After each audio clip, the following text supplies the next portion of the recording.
اگر جو بام خیل شریف سے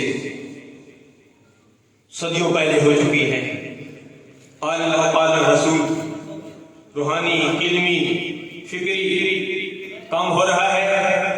حضرت پیر بادشاہ صاحب علیہ رحمت نے سن 1948 میں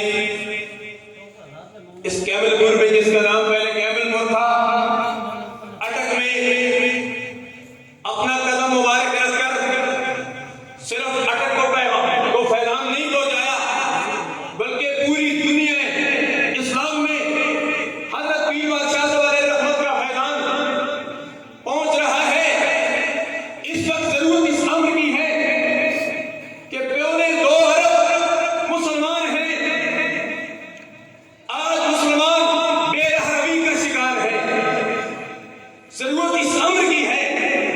حضرت پیر بادشاہ صاحب علیہ رحمت کا بھی یہی میسج تھا، جامعہ قادریہ حقانیہ کا بھی، مقتدر علماء کرام مستانوں کا بھی یہی میسج ہے کہ عالم کفر کے سامنے کانہم بنیان مرصوص کی اپنی تفسیر بن جاؤ۔